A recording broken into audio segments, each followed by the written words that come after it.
Vengo dalla provincia di Bari. Quanti concorsi hai già fatto come questo?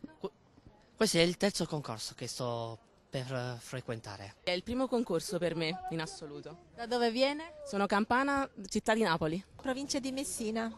Da Messina. Ah, anche lei sta ripassando. Sì, sto ripassando per ora io, legislazione sanitaria.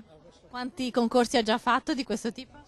Allora, questo è il secondo. Uno l'ho fatto a Foggia e ho superato. Lavoro qui a Castelfranco, sempre con l'azienda Zero. Si attende al caldo il proprio turno, siamo qui al Chione Arena per il concorso per 312 posti per operatore sociosanitario per l'azienda Zero. I partecipanti arrivano da tutta Italia, lo vedete si stanno anche aprendo gli ombrelloni perché l'attesa è lunga.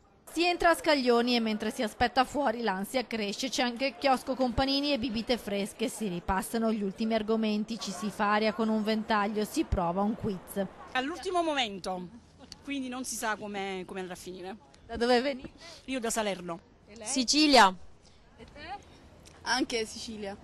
Insomma, 12.000 persone per 300 posti, avete un po' di paura. Un pochino. A che quota siete arrivati di concorsi? Io ne ho fatti con questo 7. Ce la sta ripassando.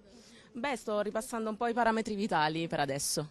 I 312 posti da operatore sociosanitario del concorso indetto da Azienda Zero sono ambitissimi e riguardano diverse sedi venete. I candidati però dovevano esprimere una sola azienda per la quale concorrere.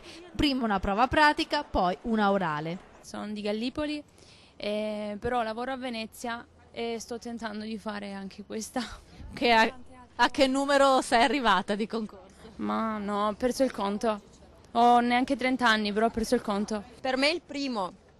È il primo, ma non mi arrendo, ce la farò. Crepi.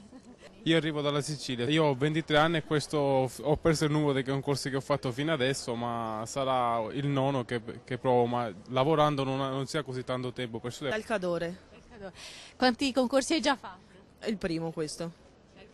Hai un po' di timore perché ci sono... Sinceramente no, va come va, se siamo fortunati passiamo, altrimenti purtroppo qui vedete quanti siamo. C'è anche chi non è qui per il concorso ma semplicemente come supporter. Abbiamo accompagnato mia moglie e lui sua moglie.